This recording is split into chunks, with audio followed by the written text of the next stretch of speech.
progress.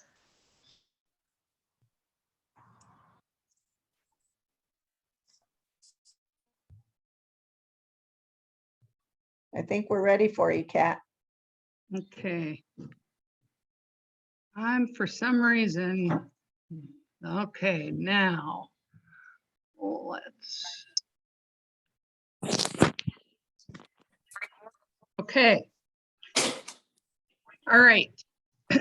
I was asked to, if I could present some information on success. This was actually a request from last year. And Anna Nichols, our president from last year, chairman of the board this year, she indicated that it would be, she would like to do something. We're using the success tool to support your local chapter. So in other words, how can chapters make use of this? And there are different ways. I'm going to kind of walk my way or talk my way through these screens here. And then if you do have any questions, if you could type them into the chat, and then we can answer them when I get done. Because right now I'm just seeing my, so does everybody see a screen that says, on the left side says Minnesota Women's Day Success Basics, and then the right side has some questions with some answers? No. No, I don't see No. the right side. but I'm going Okay. downstairs. You're so impatient. I just wanted to. So I don't know, Kat, if I might be sharing my screen maybe because I see what I had pulled up on the slideshow. Okay, are you running PowerPoint, or are you, okay, so you can go, okay, so we'll just go ahead. If you can just click yours and we'll go to the next screen. This one? There we go. Yep. Okay. Okay, so anyway, I'm sorry, Kat. In Yeah. front of the information is a box that says this meeting is being recorded. okay, you have to, if you, I believe you can click on that and it'll go away. Okay. Okay. Thank you. You're welcome. Okay, so what is success? Really is simple, and it's right there in one sentence. The success system is a tool for good overall chapter management. So that means any chapter can use this to help plan how they're going to run their chapter. And this is something that you initiate each year. Using the success system encourages chapters to be well-rounded in all the areas of women of today. And the nice thing with the success system, it's divided into sections. And this is shown on the success form. So we have membership, meetings, chapter management, and programming. Those are the main chapter management areas. We also, if you want to complete the success form each trimester and submit that as part of the success submission, you can also look at the presidential bonus points and the bonus bonanza points, because all of these areas have points assigned with them that kind of measure the amount of your effort that is going into good chapter management. So who can use success? Really, truly, all chapters. And I really encourage each chapter, consider using it to ensure that you are involving yourself in all facets of women of today. And when I say that, I don't mean you have to do everything.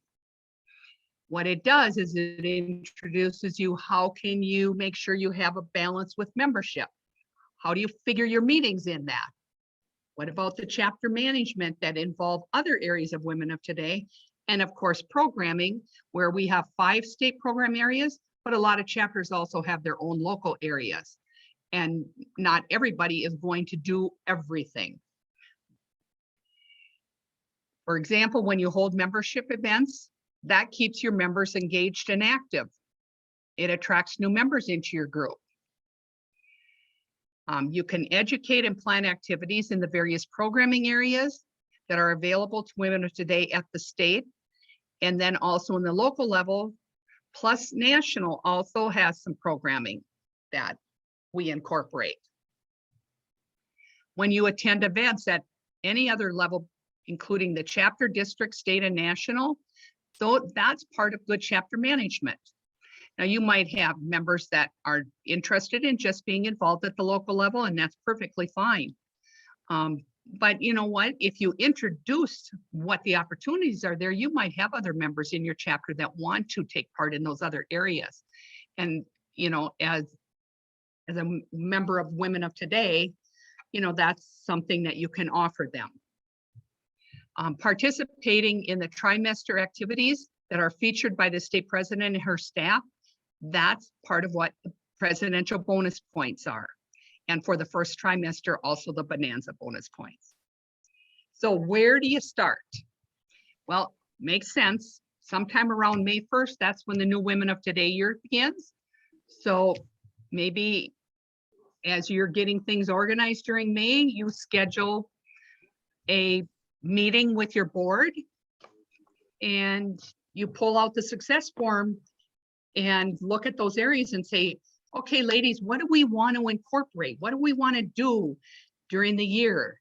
You know, if we put together a future glance or a year at a glance, yearly calendar of events, whatever you call that in your chapter, you know, you maybe want to say, well, let's figure out something under membership that we kind of want to make sure that we're aware of and incorporate that each trimester. Same thing with programming. Same thing with various activities and events that are there for you. So these are great ways to learn about Women of Today and stretch yourself a little bit. So, and I think it's important too to incorporate balance into there. You know, you don't have to do the whole list of membership in one trimester. Even if you just choose that your chapter is going to do a social and maybe a membership event, that's a chance when you actually invite people that are not members of your chapter to come and join you to find out what you're about. Try to keep it simple enough so that you don't feel overwhelmed. And that applies to all those areas that are listed on the success form.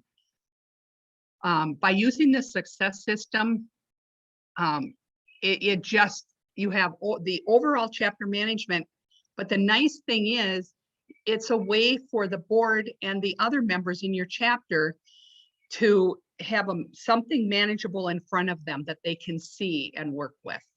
So now, if you want to take that next step, you know, say right now your chapter does do, you know, kind of puts together a calendar for the year, tries to balance out some, you know, doing something in membership, you know, different meetings each trimester, but you have never actually submitted a success to Minnesota Women of Today. So I'm just going to, this slide, I'm going to talk about that a little bit so that this is something you could keep in the back of your mind. If you're not doing it, or you are interested in maybe trying it out, you know, this is kind of the little explanation of what you could think about. So what is a success submission? Well, Minnesota Women Today offers chapters that opportunity to participate in success at the end of each trimester. So 3 times a year. And they also provide a success worksheet and guidelines, and that's what provides the directions for what you need for submitting success. Better yet, we also have a Minnesota Women Today Success Coordinator that oversees the program each year. Sharon Berquist, could you mute yourself, please? Yeah. Thank you. It was just rebounding a little bit there. Welcome. So that was the position that I had last year. And I would like to welcome Cindy Sanders from the Duluth chapter. She is going to be serving as the 2022-23 Success Coordinator. So when your chapter gets emails from Success, that's Cindy behind the scenes getting to you. So getting out the word. So how does it work? Well, the Success Coordinator sends an email to all chapters during each trimester. And that's generally when the information about success for that trimester, the forms and information that you need will be given out, attached to that email. The Minnesota Women's Day Exec Council members and the committee chairs also will include reminders in their trimester chapter information packets about success, about bonus points. I would recommend that you take a look at the CIP chapter information packet for your area in your chapter, or you can go online on the members page. That's the member resource page. There's a link for state publications, and on that page is every CIP. And there is also a table of contents on there, so you can actually see what is included in each of those chapter information packets. The chapter management vice president is the person that works with the success coordinator and incorporates the information about success. The more details, like with the bonus points and some of that other information, will be in that CIP. So if you're looking for more information, that's the CIP you would want to print out. So basically, during a trimester, chapter presidents or other members, depends on who volunteers or who's designated in your chapter, to track activities that relate to success. And we're gonna look at the pieces of the form in just a little bit. And that is basically what your guide is, as far as what areas do you want to keep track of information and keep copies of minutes or other documentation to be used for each trimester. And where can you get assistance? So whether your chapter has submitted success in previous years, or maybe this is the first year that you're gonna take a chance and try it out, a good place to start is you would email success@mnwt.org. And that will take you to the state email system. And when you type your email in there, your information, and send that off, that will go, Cindy Sanders is the one that will be answering that. So she's in charge of checking emails and sending replies and information to any emails that come through that way, and also overall as the coordinator. And please don't be afraid to ask her to answer your questions. If you need help getting started, she will be an excellent resource for you. You could, and I just made a note, you could also contact the state chapter management vice president if you want to see if there could be a chapter that maybe could mentor you. She could help you, or the success coordinator might be able to help you to find a chapter that has a history of participating in success, and then contact them and work with them. So, okay, next screen. All right, so the success one, what I did is I actually cut and pasted the section of the success form for membership. So this is exactly the way it reads on the success form, or pretty close to the way it reads. And what I wanted to capture for you here is what are the various areas that have points connected with them, and how those things are verified. That's the last column.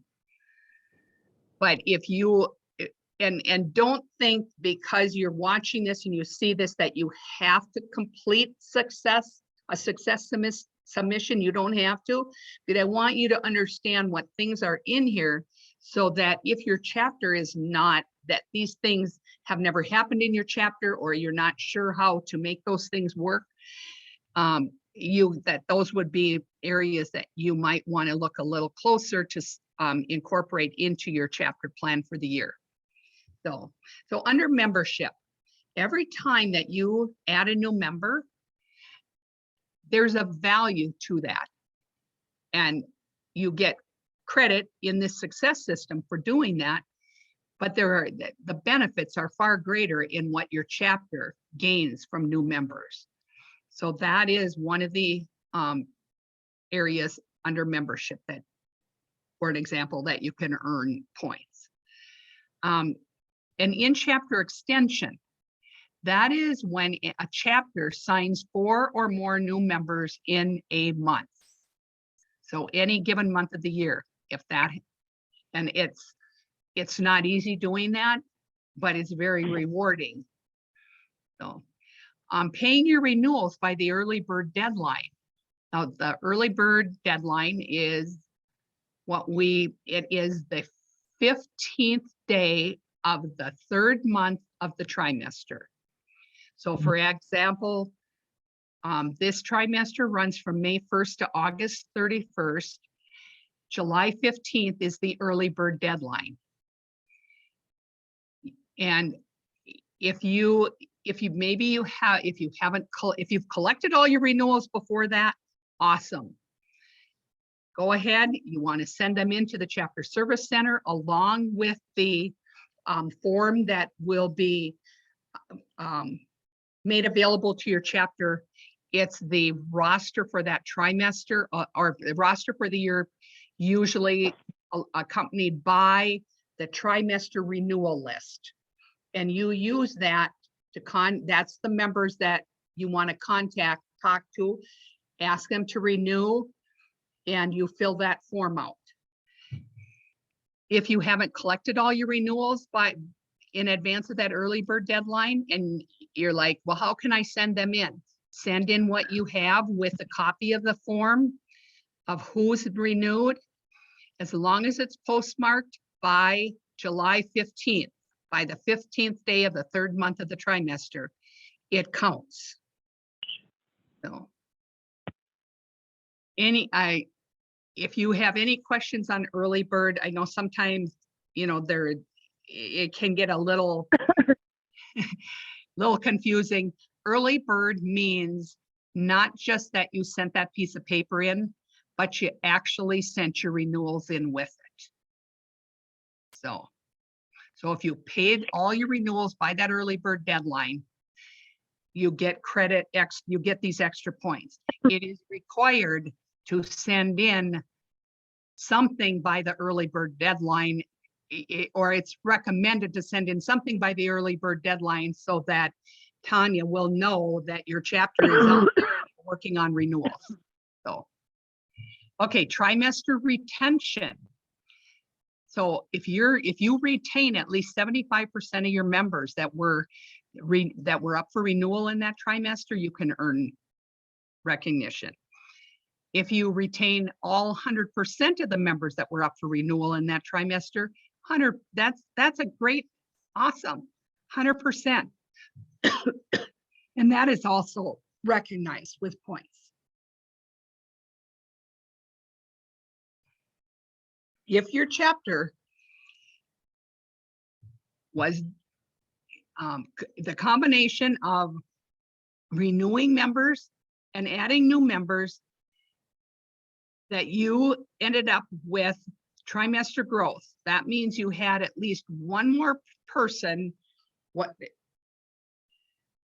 in your chapter than when the trimester started.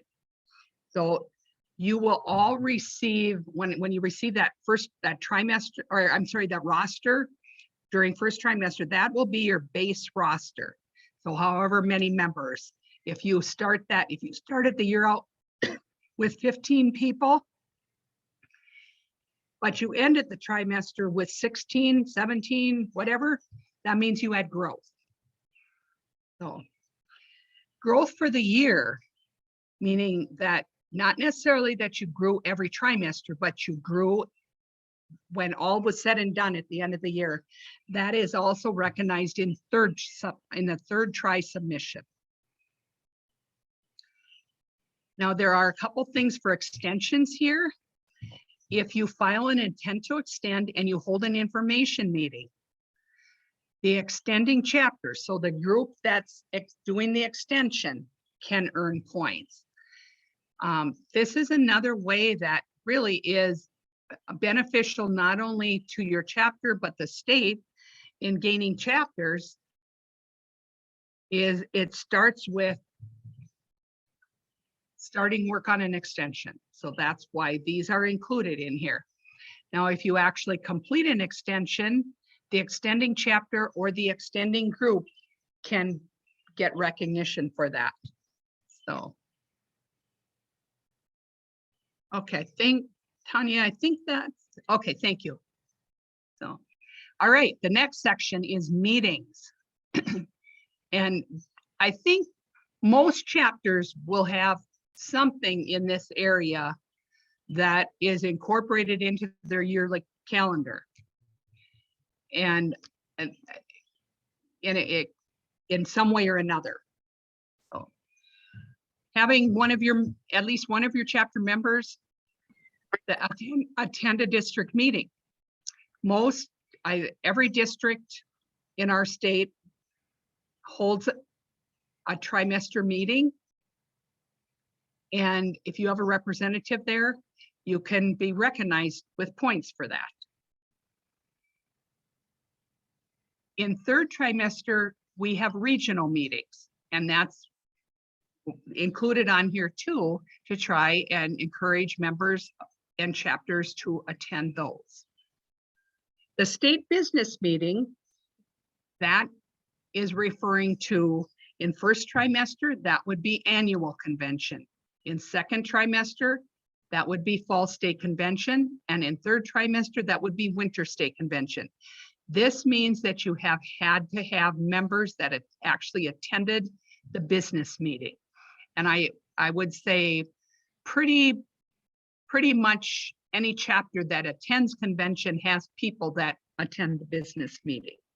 That's important. So. Oh, I see there's a note here that invoices for something were emailed out. Okay, back to our list. Then we also have national meetings, and there's 2 of those a year. The first one is the annual national convention, and that was held this month in Duluth. And then there will also be a mid-year national meeting in October. If you have a representative from your chapter attending that meeting, you can get points for that. Now, there's one question on this that we have to resolve yet. In the guidelines, it does say that anybody that's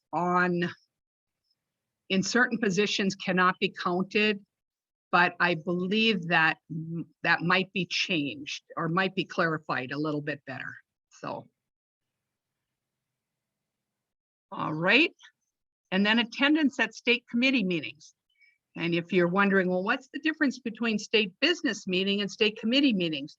State committee meetings are the times when these groups, any of these 5 committees meet. Finance committee, future directions committee, membership management committee, marketing committee, and the foundation, Minnesota Women Day Foundation. Those 5 all count toward, if you have anybody from your chapter, including a representative on those committees, they all count for attendance at a state committee meeting. And generally, finance and foundation have mainly been meeting through Zoom meetings, but by contacting the chair of those committees, you can find out when they are if you would like to attend them. Future directions, membership management, and marketing generally meet all 3 on the same day at different times during the day. And they have been meeting in person, but you can also attend by Zoom. So, hey, having a representative at LOTS, that's your local training officer, which took place in April, but it counts for first trimester. LOTS always counts in first submission. So if you had any members of your chapter that attended that, your chapter will get credit for that. attending the president and state delegate retreat. If you have your president and or your state delegate and or another member of your chapter that is coming in their place, you can also be recognized for attending that. And that will be coming up. The information for that should be on the Minnesota Women of Today website. It may be out there already or it'll be soon. So those are, and you can see how when I talk about planning out your year, your calendar for your chapter, if you make yourself aware of when these things are and plug them into your calendar, and then make sure you mention them to members. You might, just include them on your agenda for the meeting. Here are the things that are coming up. And even if not everybody wants to go to them, you might have a member that is interested in checking it out. So, try to incorporate it in your calendar at least as a way for good chapter management. And Janice said the registration form for President State Delegate Retreat was in the chapter information packet. And that would be, I believe, in the chapter management vice president. That should be in her CIP. So, and in the president's CIP.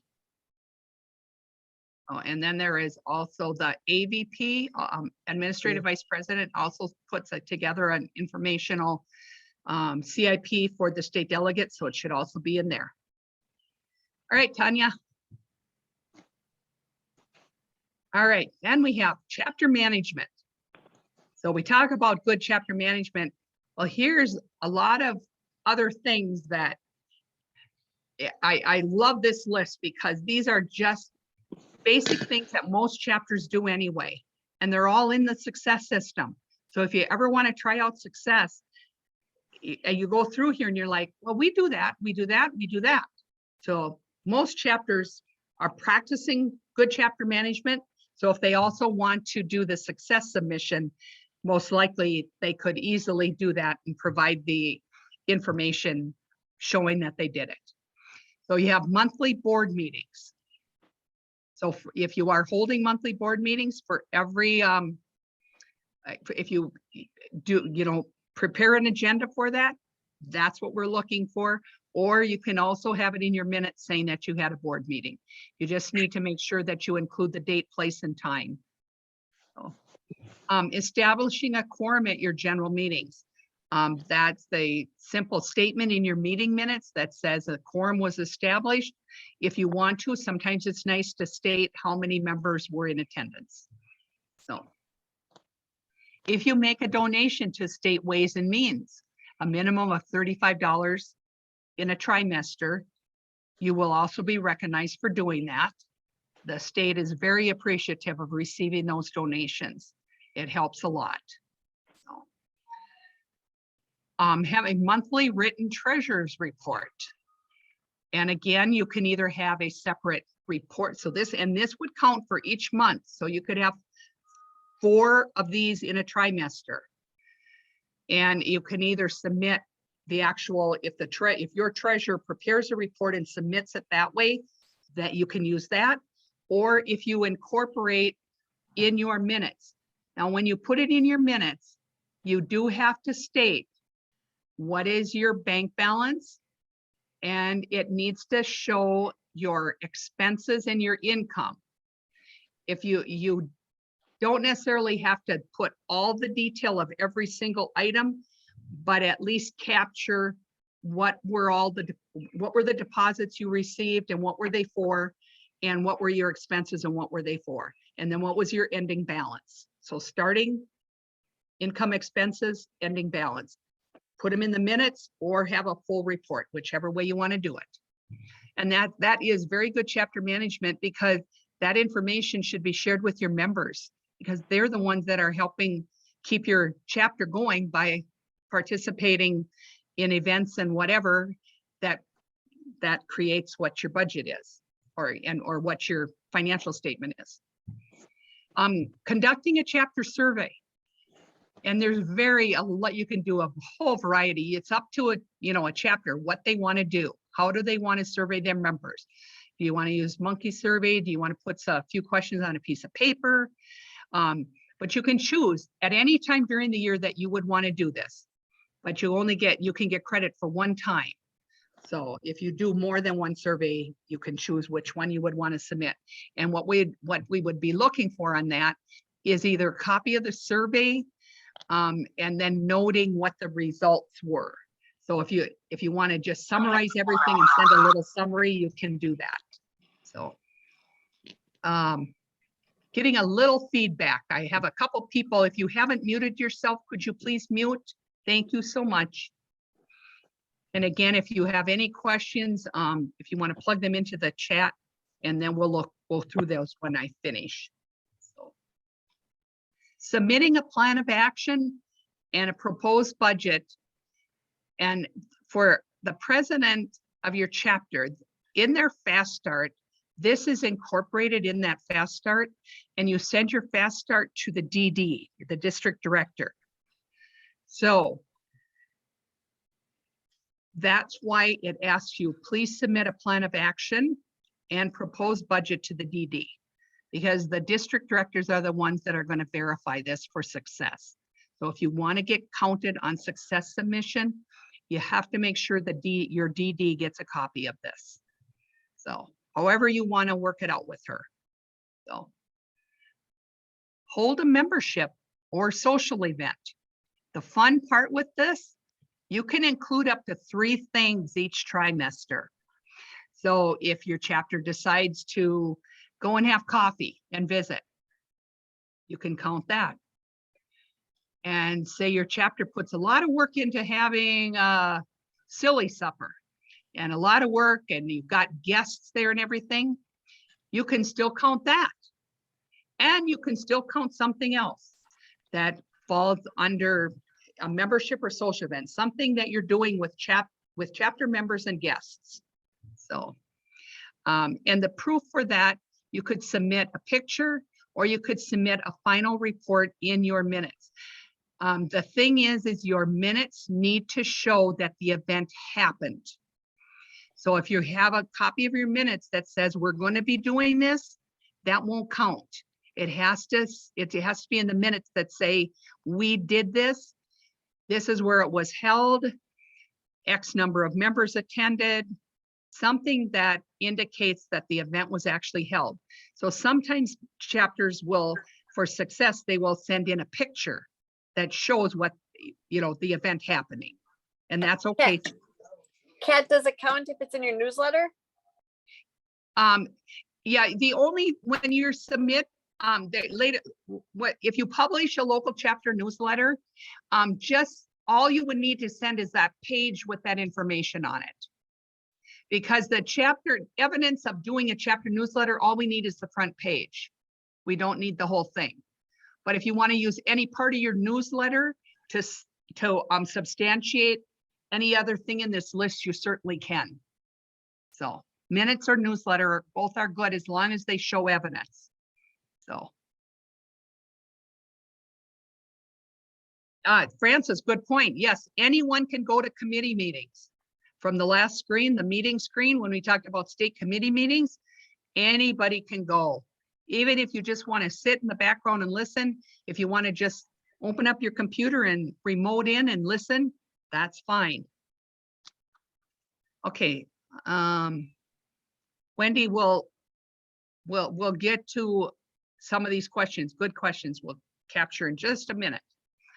Okay, so then we have conducting a local membership orientation. And I know a lot of chapters do new member orientations, and that is great, and those count. Just document in your minutes that you held that. But remember, all the little things that you do in your chapter, suppose that at one meeting, people are kind of, well, what's the final report? What do you need? And so somebody stands up and gives a little speech about, here's what you do in a final report, and here's who you give it to. That's a forum. That can be an orientation. Just make sure you document it in your minutes.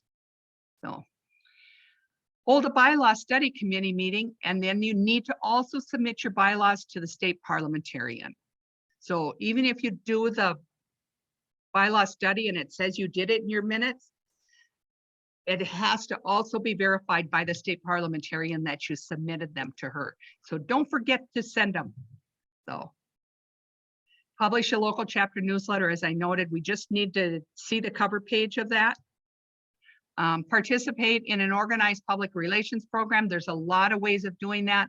Basically, what you're doing is providing at least one piece of media that goes with it. Maybe a flyer for an event, maybe a newsletter article that has a report about what you did or a picture of something in your community that you participated in. That's what public relations.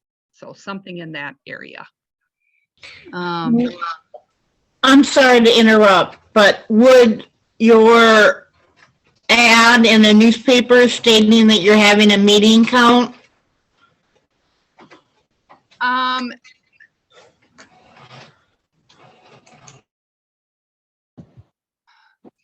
I'd have to look at the guidelines, Francis, because I don't think we counted meetings in that. I think we've counted public relations for an event, but that's a good point. I'll make a note on that and see what, because we, Anna and I are going to be working on going through the guidelines. Okay, make a note. Because that, I mean, that's a good point. That's a good point, because you could also, do that on Facebook too, and, take a clip out of it. So we'll check Yeah, on meetings and see. I was gonna ask, does maintaining our Facebook page count for public relations? When you say maintaining, Terry, are you talking about putting things out there? Yes, put our meetings, our socials, our, Definitely. You can take a clip off your Facebook page and include that. That counts. Yes. okay, Yes. Yep. I'll go back on mute now. So, but I will check on if you are advertising your meetings, does that count? It should, but I just want to make sure. So, okay, Tanya, I think there's one more thing at the bottom, or something yet at the bottom of the page. If you could roll up a little bit, I can't read. There, now a little bit. Does it roll up at all? No, Or but can- it's the submit success for 3 trimesters. for all Thank you, thank you. And that is in 3rd trimester only, that you can also get points if you submit success each trimester. So, okay, we'll go on to the next one.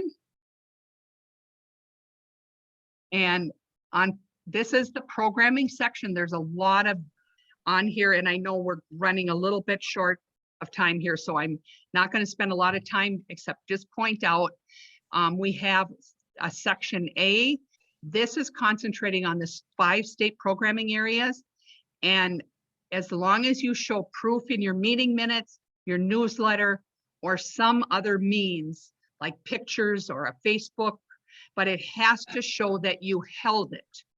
Not that you're going to hold it, but it was actually held. Okay, that's an important part.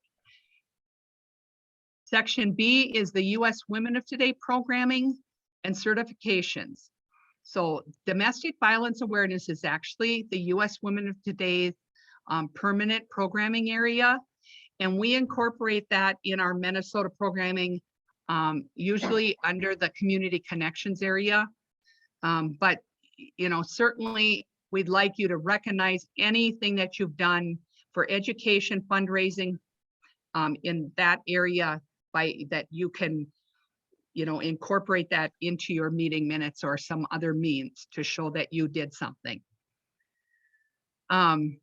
The STEP certifications and the wellness and personal development certification, you can earn points.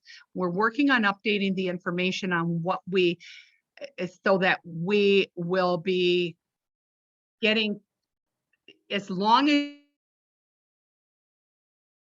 you submit them online to the state program or national program manager, you can do that. Okay, Jojo Larson, good point. Okay, there's a maximum of 100 points in section A, any combination. You will each project that you submit is 25 points.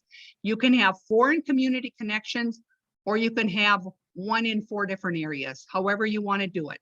As long as you will get a maximum of 100 points if you have 4 different projects that earn you 25 points. Okay. Section C is participating in Minnesota Women of Today programming and certifications. And that lists the various living and learning, a PE course, and then submitting chapter presidents and state delegates. You can help your chapter out if you submit mid-year, also year-end. So in the trimesters where that's appropriate, you can earn points on this that way. Submitting project of the trimester entries.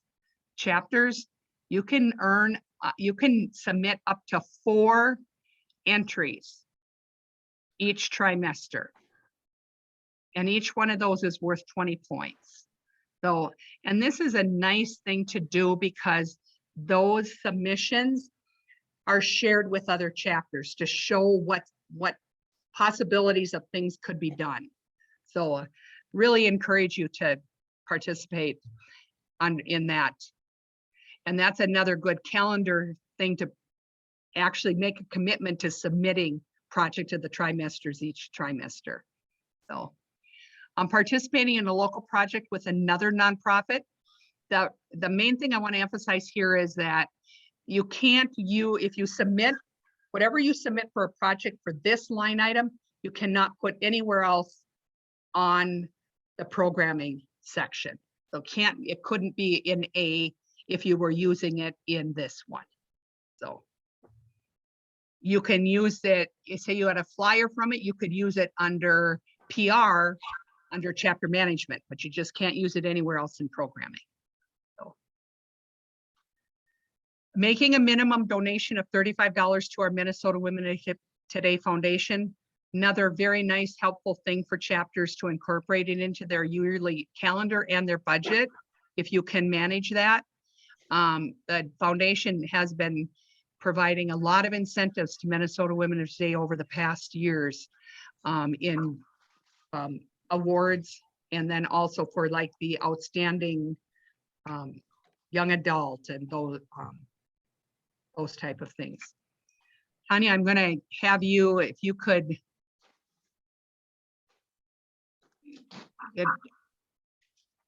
Yeah, that's okay. So just to mention to you, I'm not going to even go into presidential bonus points. I'm not going to go into detail. These are for chapters that do want to do the success submission. These are extra things. However, I encourage every chapter, even if you don't want anything to do with success, please look at those presidential bonus points. They give you great ideas of things to do during the trimester. It'll encourage you, like hold a membership social and tag the membership vice president, things like that, or send in a picture. Great ideas. So please make sure that you look at the chapter management vice president CIP I mean, that one will have the list, plus it'll have details about what those items are. So, and then the other thing for first trimester are bonus bonanza points. This again, I strongly encourage all chapters, please take a look at this list. Make sure you have these things in your files and that they are updated. Very, very important. And that is the articles of incorporation. If you submit this, we only need a picture of the front page. However, in your file, you should have a copy of the whole thing. If you don't have these, you can request through the Secretary of State's online system. You can request a copy of it. There may be a fee involved though. Okay, the proof of insurance for the current year, and that will be issued from the Chapter Service Center. And our renewal date is March 1st. So don't look for it before March. So, okay. But you should have it by now. If you don't, Tanya would be your contact. So csc@mnwt.org. Okay, proof of annual renewal with the Minnesota Secretary of State's office. Again, that's an online thing that needs to be completed. If you need any help, I know that there is information out there in different CIPs on what you need to do. Also with the proof of 990 filing. Both of these things are due by September 1st, to be done by September 1st. The final deadline is October 1st, but if you wait that long, you're gonna get charged with a penalty of $10 for your chapter. So get them done. And I know the Chapter Service Center usually follows up with those chapters that have not gotten those particular things done. You know what, get ahead of the game. Get her done now. So again, just re-emphasize, it's a good idea to use Success System in planning the year for your chapter and to confirm that you have those important papers in your records. So even if you don't participate in this trimester success submission program. So Ken, is it okay if I jump to the chat and take a quick look? Oh, I can also, I can look for questions so that you can move ahead, Tanya. I'm gonna go through it. I will answer back the answers to the questions and then they'll be in the chat when you save them. Okay? Okay.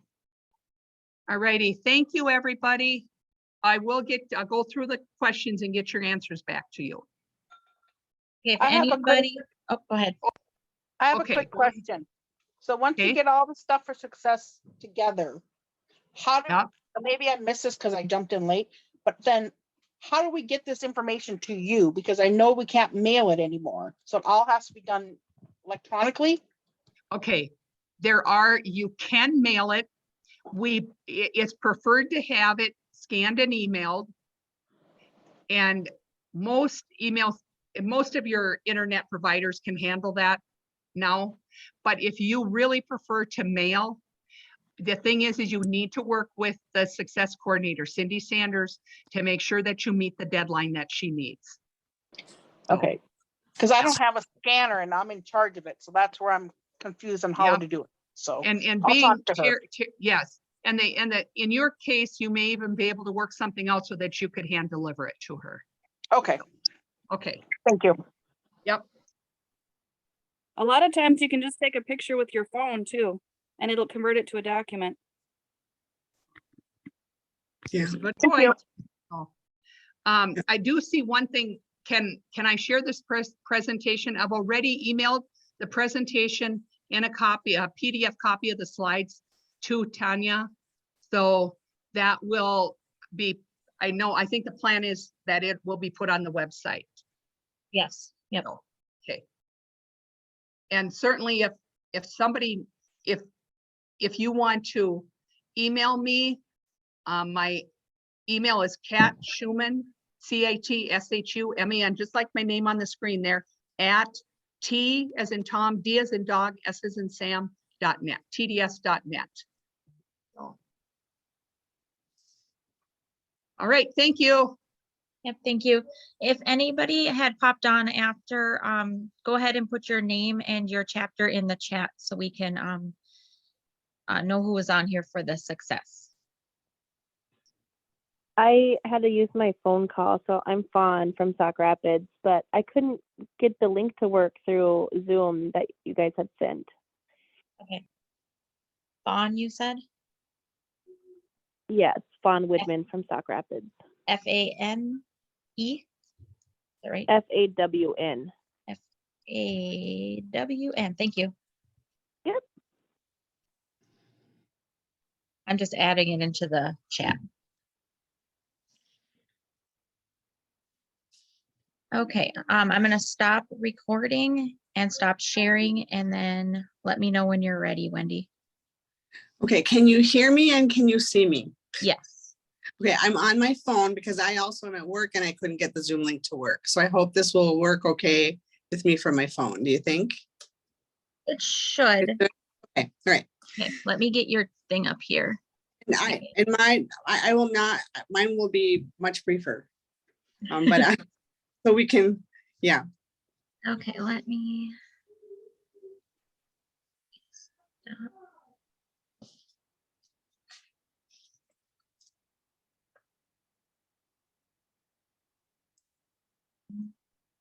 Give me a second here. I can't get it. Okay. Okay.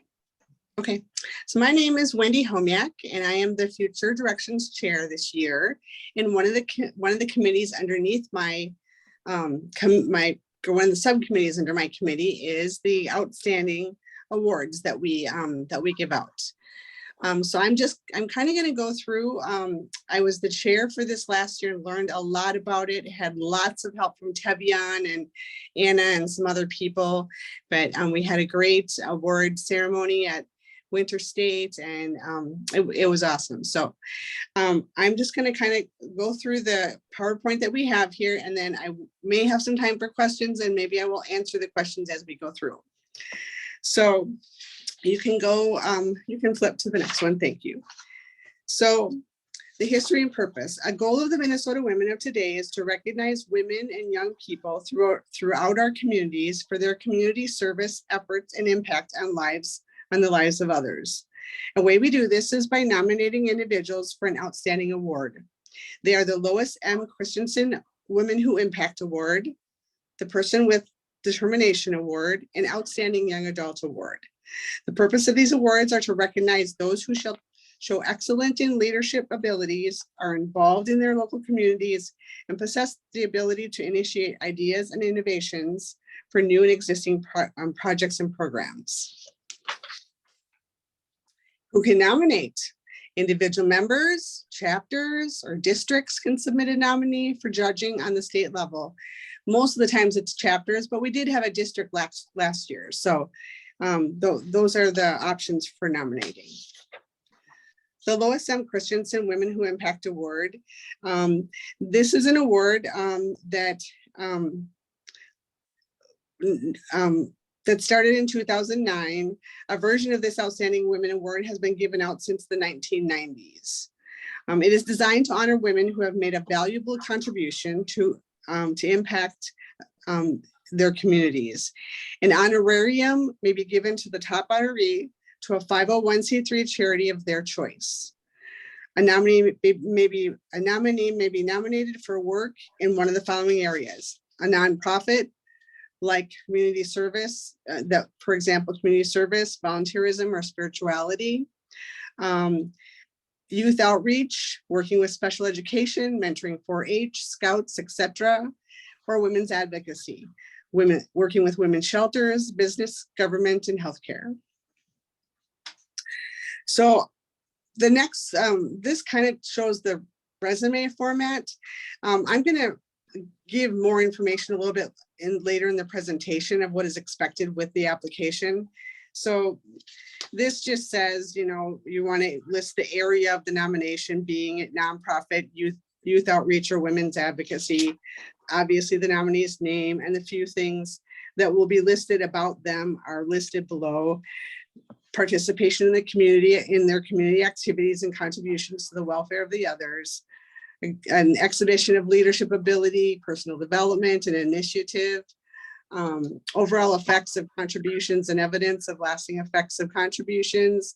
You can list any other activities or additions or awards that you'd like to include, and additional comments by the nominator. The judging criteria for Women Who Impact is based on participation in the community activities and contributions to the welfare of others, exhibition of leadership and ability, kind of the things we just talked about. So there's a point value for each of those areas. So when you're doing a nomination, you really want to point out, specific things, and usually the person that you're nominating has so much that they do, and it's pretty easy to make it clear why they're a nominee. So the Outstanding Young Adult Award. The Outstanding Young Adult Award has been presented by the Women of Today since 1971. It is a scholarship project designed to recognize young adults who show excellence in leadership abilities and involvement in the community and community activities. The Outstanding Young Adult honorees are awarded a scholarship. Individuals will not be judged on athletic or academic achievements, though those can be part of the application and the nomination. They're not based on that. Nominee requirements. A nominee for the Outstanding Young Adult Program must be in 11th or 12th grade. These next 2 points I'm not going to mention because I don't quite understand them, and I think we might need to look at them a little bit. So just know that they need to be in 11th or 12th grade. I know that if they're have graduated already, there's a time period or a deadline period where we can't take nominations. So that's just something we'd have to look at individually for each individual nominee. Their resume format, again, we'll look at it a little bit more in extent, a little bit more later. That'll be a little bit more easier to understand, but their participation in leadership and personal initiative, in community activities and contributions to the community and welfare. Also the same in school activities and contributions to school. Overall effects of contributions and evidence of lasting effects of contributions. List any activities or awards not included in other sections. And this is where you can list the academics and athletics. And then any additional comments by the nominator. Judging for this, and this is kind of things to consider when you're going to consider writing them up, is just the areas that they might be working in the community. I mean, most of the time, I think when chapters take on someone to nominate, I think they know them fairly well, and they know what their areas of strengths are in the communities and the things that they are doing. So it's just things, how they contributed to local organizations through their church, place of worship, civic, political, scouting, 4-H, etc. How they participated in school activities and lasting contributions to the school other than academic or athletic. How has their contributions helped others positively? And what other things have they done that was not previously mentioned? So those are some of those things. The next one is the Person with Determination Award. The Person with Determination is designed to honor an individual who has persevered and forged new paths through obstacles to become an integral part of their community. It was created in 2020. A version of this outstanding award has been given out since 1994. So their resume is actually a little bit more intense than the other two. And we'll find that again in a little bit, but the things that they're looked at for is their personal data, or the overcoming obstacles or barriers, what that is, contribution to the community and family, what accomplishments they've made, a nominee letter, and mandatory requirements. So they're kind of judged on personal data. You know, you're going to give a brief summary of them and their siblings and other pertinent information. Give a description of the nominee's experiences, education, any special efforts made and programs participated in to make the nominee a full and effective participant in the community. Tell how the nominee is or has been involved in the community, church, organizations, volunteerism, etc. List any important achievements the nominee has received or accomplished. There's a nominee letter, so that's written by the nominee, and I think in each of these there's a nominee letter. It isn't mentioned until this one though. Then this shows how they have determined to overcome the obstacle and list maybe future goals that they might have. The chapter will give an endorsement letter as well. And then there's a couple letters of support, maybe from the school, maybe from the church, you know, whatnot. And then it says to check for neatness and spelling. So that's all that the things that the judges will be looking at.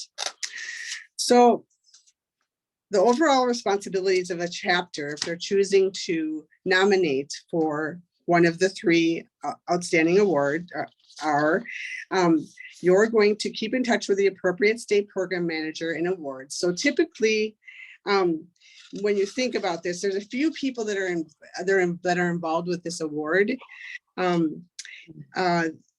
Future Directions is, as the chair for the awards, is part of the Future Directions Committee as a subcommittee. Also, there's the state program managers are involved as well. And there's a few other people. It's usually a team of people that kind of collect this information as it's turned in, and then we find judges. They can be within Women of Today or outside of Women of Today that take the time to look over each application, and that they're given that judging sheet, and it's pretty extensive. I really got involved with this year, and it's a lot of work in a short amount of time, but it's kind of amazing to go through the process. So again, responsibilities of the chapter would be keep in touch with the appropriate state program manager and awards subcommittee to provide the necessary information on a timely basis, correspond with your nominee regarding details and arrangements, notify your nominee if they become an honoree so they can plan to attend the awards banquets, register attendees, make hotel reservations as needed, and act as a host for your guests for the time that they will spend at convention, and accompany your honoree to the honoree reception and to the banquet and the awards banquet. So as the person nominating, you're really along the whole process. You're getting them nominated, and then if they become the honoree, it's kind of your responsibility to kind of be a host through the rest of that process. Selecting your local nominee. So if you are as a district or a chapter are considering submitting for one of these, you kind of have to ask your chapter or district member for names of someone who might fit the criteria for an outstanding award nomination. You could contact local organizations for suggestions. You could send out letters to the area chamber or churches, local schools, solicit nominations from the general public. I think it's people that we know, friends of ours that have children in school and they've really excelled, or person with developmental challenges that might submit fit for that award. And this is just something so a lot of what I'm reading you is coming out of the ops manual for what's it called? The Outstanding Awards Manual that you will want to print, because it has a lot of information in it that you would be able to use to submit your award, or your nominee. You want to prepare a budget. There are some expenses with nominating somebody. There is a $25 entry fee for nominating. There's a postage and thank yous, corsage or boutonniere for the honoree. Costs for the banquet, a meal ticket, maybe a hotel room. In the event that your nominee becomes an honoree, the chapter will be allowed to purchase 2 banquet tickets at $1 over the actual cost of the meal. Additional tickets will be purchased at the regular banquet price. So there's a difference in cost there, and can be ordered through the convention chairs. Now, the awards chair will work with you pretty closely on these details to make sure that they get registered, that their meal is paid for. Most of them don't. Unless they come from afar, most of them are local and they don't stay overnight. But then we stay in touch with you to make sure this all goes as smooth as possible. And then go ahead to the next one. So preparing the entry, follow the entry resume format. So I have printed out, so each of these has an entry. So for the Women Who Impact, I don't know if I go like this, can they see what I'm showing? Or not really? Not really. Not really. Okay. So then I will tell you where to find them.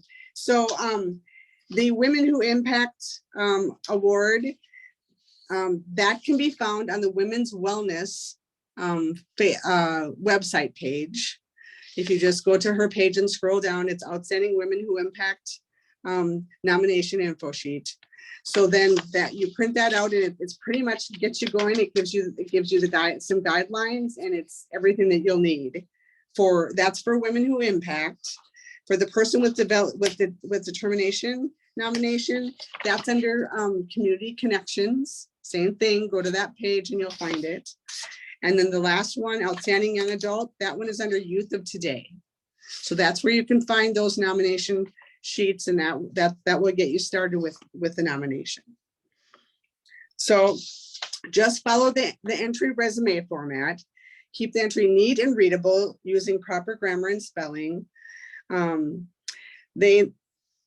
I think a lot of it is done electronically now. They talked about it being in Times Roman 10 and as being the smallest type allowed and that sort of thing. I think a couple of my saw last year, I think were handwritten too. So be specific and complete using details. Emphasize the personal initiative shown by the nominee rather than just general involvement. Be specific on new ideas and programs the nominee has prompted and or assisted with. Numbering pages in the lower corner. I think they're pretty much about 3 pages long. They're not super long. Other materials such as pictures, newspaper articles, etc., are not to be included. Use either an outline or report format with headings and bullet points for the entry resume. But again, you're following the format that's available to you, so that probably won't be something that you'll use. The outstanding nomination information sheet must be the first page of the entry and should be typed. Please remember to have the nominator sign the form. If the nominator is under the age of 18, a parent or guardian needs to sign, and that signature will attest to all the facts contained on the form and give permission for publication of these facts. The second page is the entry resume. Please remember to have the nominator sign the form. Write up may be done in outline or report form using the topics. Do not exceed 3 pages for the entry resume. The third page is a letter from the nominee, should be attached to the entry. I did get a couple of questions if the nominee really had to write a letter. They do want that. It's a letter that should state the nominee's feelings about being nominated and what this award would mean to them. So they really want to hear from the nominees of, how they feel about being nominated. The letter should be addressed to whom it may concern or awards committee chair, and it should be typed. A letter of endorsement from the chapter should also be attached, so the chapter writes the letter as well. The committee chair or chapter president should sign it. Letters of support outside of the chapter. This could be maybe from the school, a teacher. I saw a couple from teachers, people in the community. It can really be from anybody, but a couple letters of showing support for the nominee should be attached to the entry. Letters should show that what activities the nominee has performed and what impact they have made. And that also is addressed to whom it may concern or the awards chair or committee chair. Chapters can submit only one nomination per award. An entry fee will apply to each nomination. So you can submit for more than one award in each year, but there's a fee for each one. Information that the nominators must provide are the nominee packet and entry fees. Packets must be mailed to or electronically sent to the awards committee chair no later than November 1st. Electronic submissions are encouraged.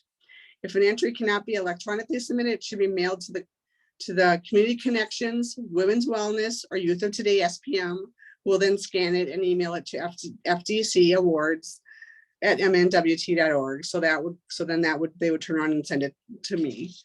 Or I believe Jenny Orr is going to be our chair this year, I believe. So the entry fee must be mailed directly to the chapter service center, not to, so that's where that has to go, with the check made out to MNWT and the outstanding awards on the memo. These fees will help cover the cost of award expenses, including award certificate, reception, equipment rental needed at convention, and postage.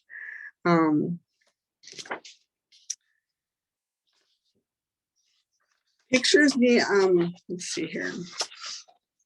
So information the nominators must provide are pictures is the big thing, because we take the pictures then and create a video that is run at the banquet, the evening of the banquet to honor them. So pictures to be used in a visual presentation are needed from the honorees. 35 to 50 pictures of nominees are due by January. The nominees will be notified of the results approximately 4 weeks prior to Winter State Convention. If your chapter's nominee is selected as an honoree, additional information will be requested at that time. Provide pictures with a description so that it will match the write-up, yada, yada. So some of this this is in this manual that you'll want to have if you're going to be nominating someone. Entries will be evaluated by a panel of individuals. So this is who will judge the entries. These are evaluators maybe from outside of Women of Today. All information submitted with the entry shall be subject to verification. Honorees will be selected based on the evaluators' ratings. Nominators will be notified by email after all evaluations are completed. The awards banquets. So this is the big night for them. They each get to be awarded for their accomplishments, and it's really a fun night. And all the honorees are expected to attend the Winter State Awards banquet. We would understand if there was something that was, not that they weren't able for whatever reason. The nominator will be responsible to notify the nominee if being recognized as an honoree. So the person that submitted this is now responsible to let them know. The honoree will be invited to attend the awards banquet, where they will be recognized with a visual presentation. The honoree or parent guardian must complete the Winter State banquet registration form. So they do need to register for the banquet for this. Honorees and honoree guests are invited to the reception, which will precede the banquet. So there's an honoree reception that we do right before the banquet starts. One member of the chapter will sit with the honoree and guests during the awards banquet, more if room allows. Honorees will receive a certificate and an honorarium or a scholarship. So the outstanding young adults get a scholarship. The person with determination gets an honorarium, as well as the women who impact. The presentation and videos will be available after Winter State Convention and posted on the Minnesota Women of Today website. Honorees will receive a copy of the written presentation. It is strongly encouraged to publicize your nominee with a press release and picture. Newspaper and or radio coverage is common. It's great. It's great public relations for your chapter and the organization. That would help with what Kat just talked about. You may wish to present your local winner with a plaque or certificate. Invite your nominee to a chapter or district so he or she can meet everyone, and they can possibly be a speaker for your meeting about what the things that they're doing. Award funding. So the money for the scholarships and the honorariums comes from funds through the Minnesota Women of Today Foundation. Because the award funds have been set up through the Minnesota Women of Today Foundation, donations made by businesses, organizations, or individuals are tax deductible. Donations from outside sources are encouraged. All chapters also have the opportunity to be a part of the Outstanding Awards program by making donations to their corresponding funds. So if you choose to donate to the foundation and help out with funding these awards, you can send a check to Minnesota Women of Today Foundation and earmark the appropriate fund. So if you have a specific award you want to honor that money with, let us know which one that is. And you can mail the donations to the Minnesota Women of Today Foundation treasurer. So my last page is kind of fun. It's how it feels to be awarded an outstanding award. So this is from Michelle Kosek Jones, and this was from an award she received back in 2019. She said, "When I was nominated for the Lois M. Christensen Award for Women Who Impact, I was so thrilled that my chapter, Monticello, found me worthy of the nomination. When I received the award, I was so honored. The most rewarding part of this was when several Women of Today members from around the state approached me asking about my work with students with disabilities. The award opened my doors with others, giving me opportunities to create even more friendships with individuals who work with or have a child with disabilities that I may have never known about. It has been a privilege to represent the Women of Today organization in a different capacity through the Women Who Impact Award.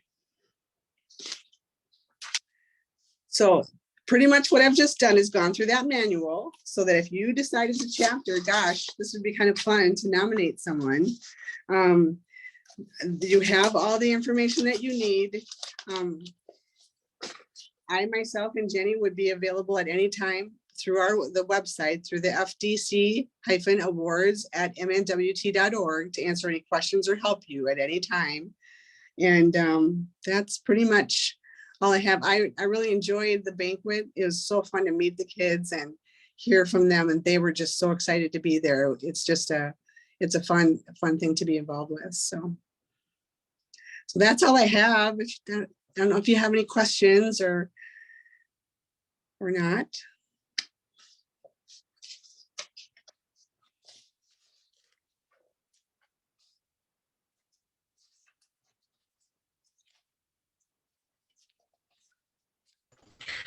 I have a question.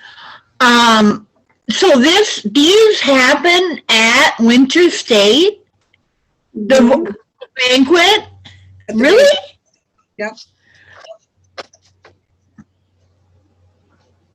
Oh, I guess I've never been to Winter State then. I thought I had, but I missed out on this wonderful opportunity to see these wonderful people. Well, come out to a Winter State and see us. They're awarded every year. Every year we do award them. Yeah, I guess it's Winter State time for me.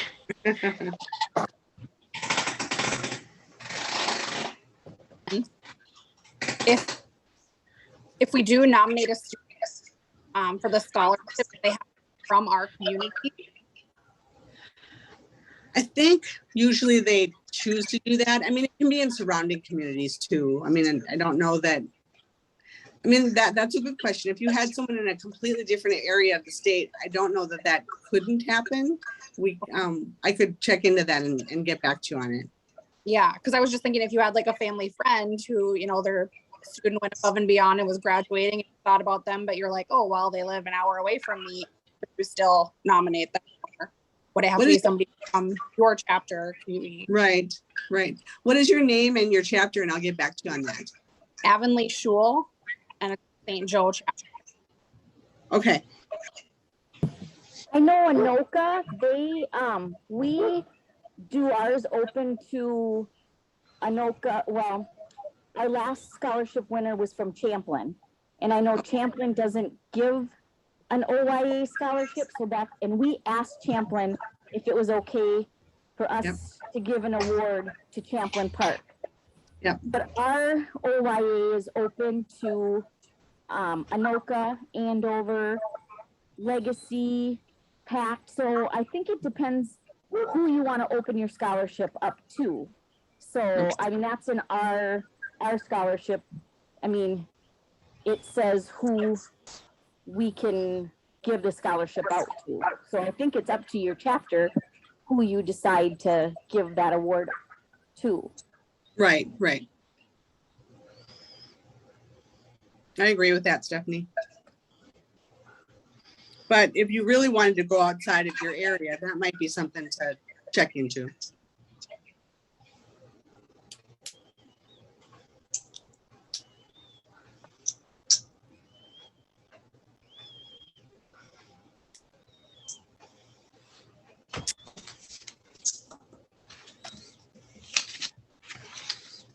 All right, well. Okay, I'll stop recording then, and I'll get everything ready for our next one. You guys can go. Okay. You can take it over.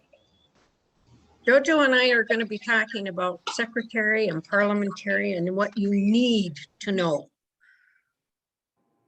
You can go to the next.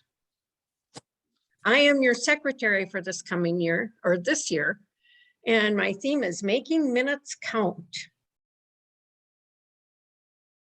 Why do we have an agenda? It gives order to the meeting so that you know what's coming up. it lists the person responsible for reports. If that person can't be there, they are still responsible to get the report to someone else to give at the meeting. And it certainly helps the secretary in doing minutes because you can take that agenda and fill in all the minutes then. Meeting minutes, you definitely need the name, date, place, and type of meeting. So you want to state, in our case, it's Byron Women of Today, our meeting place, the type of meeting we're having, and the time it's scheduled, and then the time we convene it, and then when you adjourn it also. You need to list who's at the meeting. This includes any guests. If a quorum is present. Again, to find out what you need for a quorum, you should check your chapter's bylaws. Usually it's a third of the membership, but it could be different in your chapter's case. The treasurer's report of account balances, and Kat talked about this quite a bit in the success, that you need the income and expenses, or have an actual treasurer's report to attach to the meeting minutes. Any action taken on items of business, you don't need to type up everything that was discussed. You want to say what happened and not everything else. Project information. On the project information, you really want to have the name of the project, who's the chair or chairs. You need to have, when you're done with the project, you need to do in the project report how many hours were spent on it. And this includes everybody who worked on it, all the members and or others who helped, the money raised, and who it was donated to if it's a fundraising project.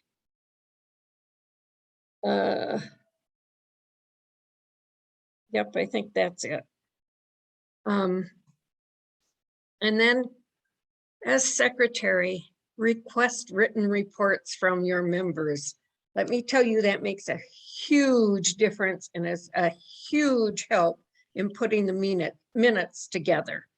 If they add to it, they can always write on a piece of paper and give you the additional information at the meeting.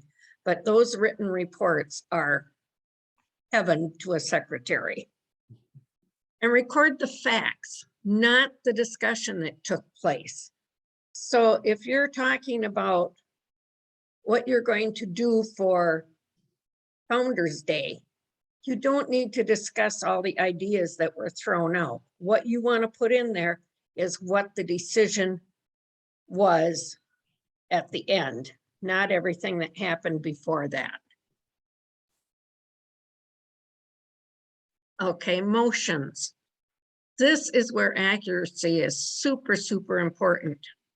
Provide motion slips for all motions, and you can find motion slips on the website.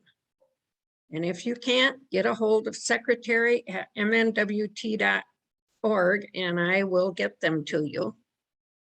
Use the exact wording of the motion when you record it. Again, do not record the discussion. Record the motion, who made it and seconded it, and whether it was passed or defeated. An example, M was motion made, S seconded, P passed. So, and then in parentheses, we put who made the motion, who seconded it. And then the motion, I move that the, whatever your chapter's name is, Women of Today hold a fundraiser for Crescent Cove. This is how it would be in your minutes. All the other stuff is part of the committee meeting or whatever. You don't need to do more than that. And now I'll turn it over to Jojo, and if we have a spot for questions at the end. Okay. What I would like to talk about today is parliamentary procedure. And we just have a quick reference that I'm going to be going through. So that should help. First of all, I have the parliamentary procedures. And what is it? You know, it's a parliamentary procedure is the accepted rule, ethics and customs governing meetings of an assembly or organization. It is supposed to represent the will of the majority. Its object is to allow deliberation upon questions of interest to the organization and to arrive at the sense or the will of assembly upon these questions. So what it is to keep your meetings moving smoothly and in order, and to make sure everybody has the option to be a part of any decisions that your chapter makes. Next, please. Bylaw versus policy. Bylaws define the organization and operational rules of the organization on behalf of the members. Bylaws cannot be changed without notice to all members. Usually it's a minimum of 30 days. However, different bylaws have different rules.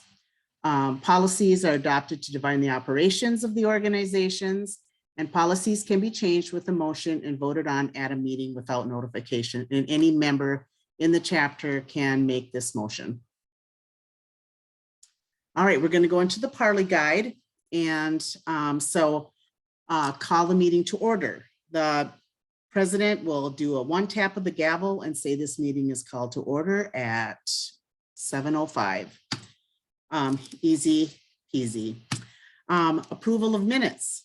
The action by the member of the board, the secretary should first state in what manner the minutes were presented, newsletter, direct mailing, at the door.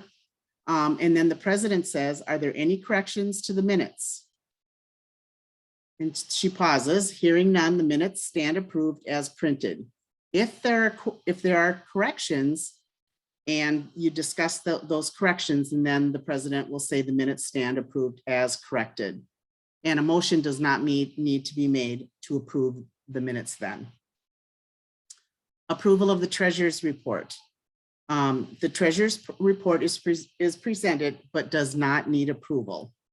The president would just say the treasurer's report is filed for audit. And there's no need to make a motion for that either. Announce the next piece of business. The president would then indicate the next item of business is, and the Bob says the next, not to use the next order of business, but the next item of business. Processing unfinished business. The president would then say, is there any unfinished business? Now, unfinished business is sometimes incorrectly referred to as old business. And this refers to questions that have carried over from the previous meeting as a result of that meeting having adjourned without completing its order of business. Processing new business. The president would then say, is there any new business? At this time, members can introduce new items of business at this time. On some agendas, they have it right on their items for business or unfinished business. And then to adjourn the meeting, the president would then say, if there is no further business, the meeting is adjourned at 8:10. No motion is needed unless someone wishes to adjourn the meeting before all the business is conducted. So there's no need for a motion for that. Motion etiquette. Yes, there is motion etiquette. Motions may only be positive. Stand when giving a motion. Write motions on the motion slip and give it to the secretary. State your name when giving a second. And listen carefully to each motion and ask for clarification if you're not sure. Don't feel like you just need to vote because everyone else understands it. Make sure that you indicate when you have a question before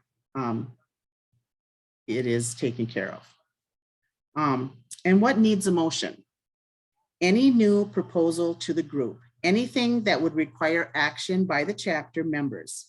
If a project was included on your yearly calendar and the calendar was voted on and approved as a whole, then you do not need to vote on the project.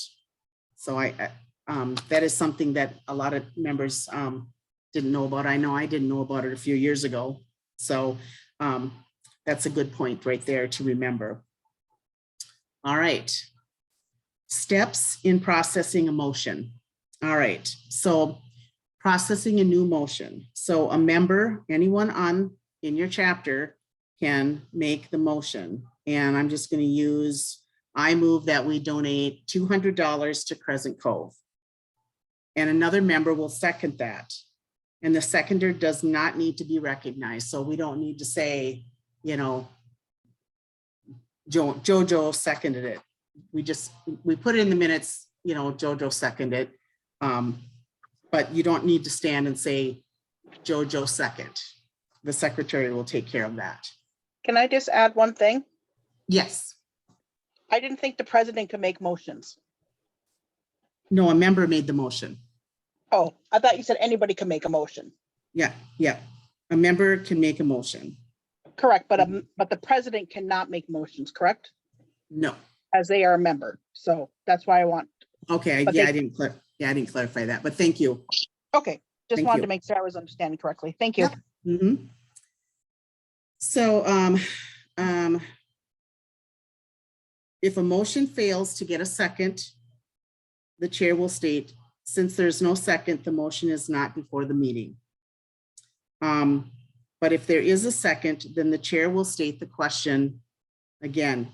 It is moved and seconded that we donate $200 to Crescent Cove. And then we'll say, is there any discussion? And so the member who made the motion has the right to speak first, to give their reasoning for making that motion. And then anyone else can ask their questions. Now, if there is a vote or a motion out there that is, you know, one person likes it and one person doesn't, and you want to get your sides into your members, you would alternate that. So you do one for the motion and one for against the motion until one of them runs out, and then the discussion would end. And then the president would call for any further discussion.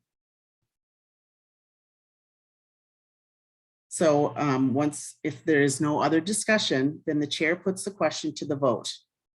A motion's been made and seconded that we donate $200 to Crescent Cove. All in favor say aye. Those opposed say no. And the voice vote is most common. And so depending on what the votes are, if the ayes have it and the motion is adopted, or the noes have it and the motion is lost. So pretty easy to put a new motion out there. Now the process for amending on a motion, a member makes a motion, I donate $200 to Crescent Cove, and someone seconds it, and then the chair said it is moved in. Okay, so we're amending, and my apologies. A member makes a motion, I move that we change the amount to Crescent Cove to $300. And someone then will second that motion as well, second the motion to amend. And then the chair said it is moved and seconded that we amend motion to donate $300 to Crescent Cove. Is there any discussion? And then the chair will say, is there any discussion? Now note the member who made the motion has the right to speak first, again, in that alternating, again, as we talked about in the previous section. And then they would ask for any further discussion. So then the motion on the floor is whether or not to amend the main motion. So if the amendment is adopted, the main motion would then read, I move that we donate $300 to Crescent Cove. But we want to be sure that the members realize that they are voting on the amendment only and not the main motion. So then the president would ask, if there's any more discussion, and then all in favor, say aye. All opposed, say no. And then affirm, and then make the affirmation that the motion is amended and now reads $300 instead of $200.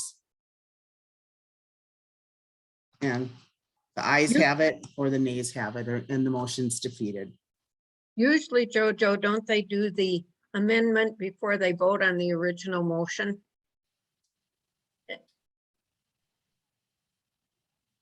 So Yeah. you vote on the amended, you vote on the amendment and then vote on the original motion.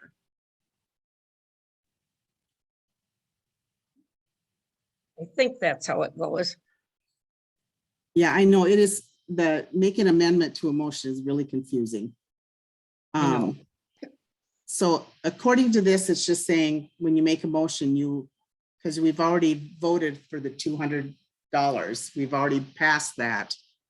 So this is, we're amending that emotion. So we're just redoing the emotion, the emotion to amend the one we just voted on. Does that make sense? I think to affirm, this is Kat Schumann, you do have to vote. You always have to vote on the amendment and the main motion. It Yeah. sounds like in this case, it would sound funny because it's like you're voting on the same thing twice. But you're really voting on the amendment. And then like Jojo said, you're affirming that the main motion is now $300 when you vote the second time. Yeah. Thanks, Kat. All right, so let's see here. Where am I at? Withdrawing a motion. Okay. So a member who has made a motion now wishes to withdraw the motion. And the president says, Jojo asked to withdraw her motion. Is there no objection? The motion will be withdrawn. Is there any other business? Okay, so this can be done only without the final vote having been taken. If there is an objection to having the motion withdrawn, then you need to vote on it like any other motion. Does that make sense? Okay.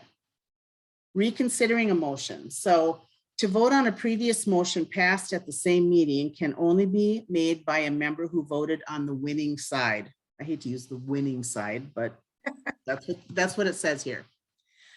So the president says it's moved and seconded that we reconsider the vote on the motion. So you state the motion to be reconsidered. Is there any discussion? Those in favor say aye. Those opposed say nay. I motion to reconsider the motion is carried. You now have before you the motion. Is there any discussion on this motion? Now, this is in my presentation, but it really confuses me about the reconsider the motion. So I want to look that up a little bit more before I take any questions. And what I will do is I'm going to put this in my Bob tips in the chapter mailing. And the correct information will be there for sure. Okay. My apologies. Jojo, this is Kat Schumann. You did a good job of explaining it. I've been in meetings where this has happened. And an example would be, say at the beginning of the meeting, everybody's, making motions to donate some money and somebody makes a motion to donate. And later on in the meeting, there's a report on that topic and everybody realizes, oh, we shouldn't have made a donation. That would be an example of where you might, those that voted for it, somebody could ask to reconsider that motion so that you could vote on it again and defeat it. That would be an example. Okay. Thank you. Mm-hmm. The next bullet point is to close the debate. A member says, I move the previous question. It might be seconded and there is no debate. The president says it has been moved and seconded that we close debate on the pending question. Those in favor say aye. Those opposed say no. If 2/3 vote aye, then go on and vote on the question. And voting. The determination of what kind of vote is needed, majority, 2/3, is based on members' rights. If an action gives rights to the members, it requires a majority vote to pass. If an action takes away rights from members, it requires a 2/3 vote to pass. So we have a couple, I just want to read a couple of the different kind of votes that you can do at a chapter meeting or a business meeting. The voice vote is most common. The chair asks who's in favor, say aye, opposed, say no. The show of hands vote is this method is typically used in small groups where you can just raise your hand and you can see the ayes and the nays. Ballot vote method is used when secrecy is desired. So members write their vote on a piece of paper and turn it in to the president. Roll call vote. This is the exact opposite of the ballot vote. The purpose of the roll call vote is to make official as part of the record how each member voted. And then the general consent is a method of voting without taking a formal vote. The presiding officer asks if there are any objections. If just one member objects, then the matter must be put to a vote. And then the next slide. Okay, I just wanted to post the orders of the day and the orders of the day. And I just want to let you know what these are. They're items to be acted upon during the meeting after calling meeting to order and before adjournment. So this is just, and I have this in my CIP. If no one knows what a quorum is the number of voting members who must be present in order to, can't read my, okay, must be present in order that business can be legally transacted. This should be stated in your bylaws and that can vary from chapter to chapter. Okay.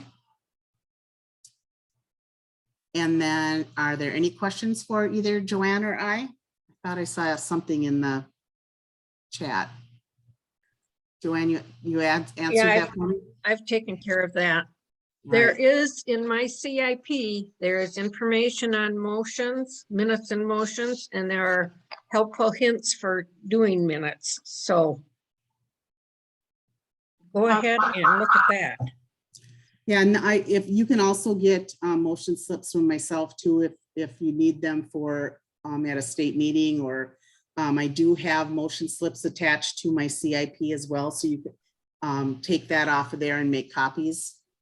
And I also have a copy of the orders of the day in my CIP if you don't have a copy of those for your chapter. This is, Ooh. Okay.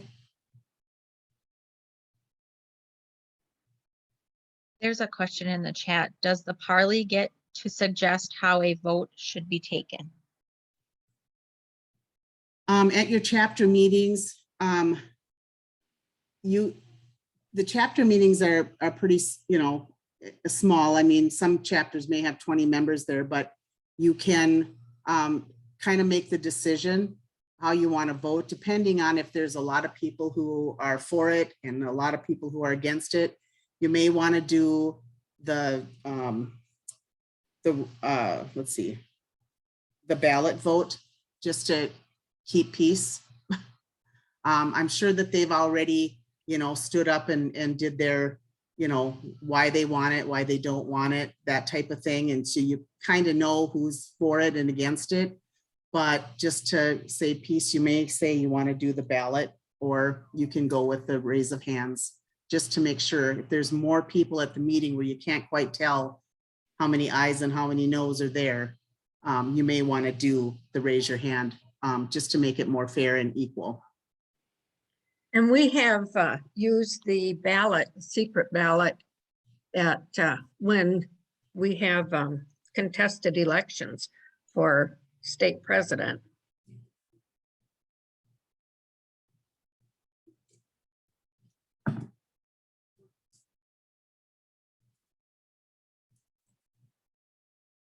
Any other questions?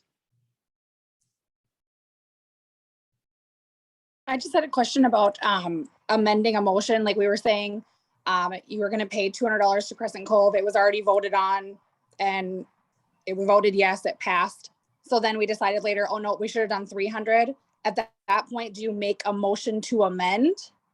Yes, Okay, okay, And then what you do is you insert that you want to remove $200 and make it $300.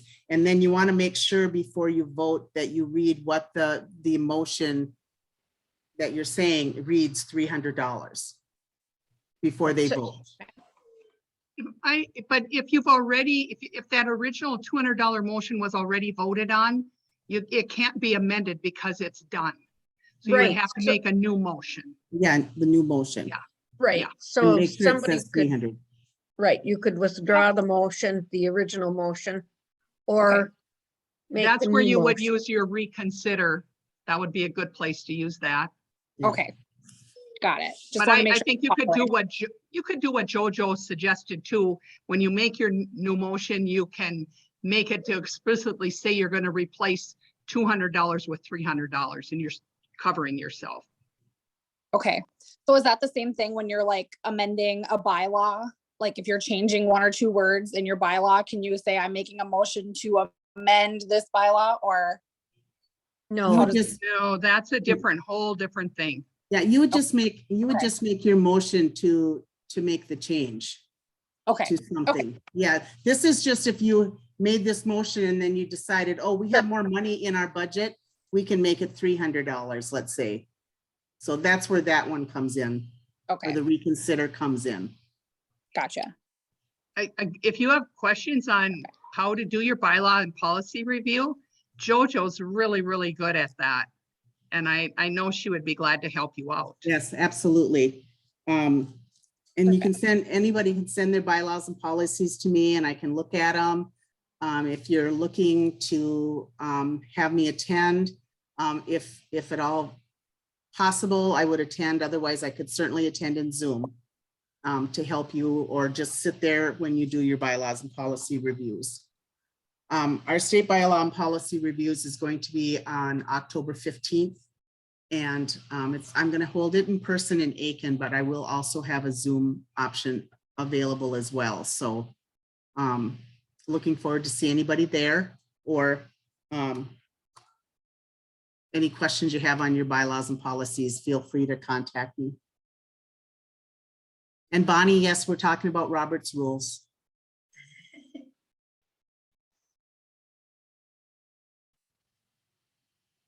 Any other questions for Joanne or I?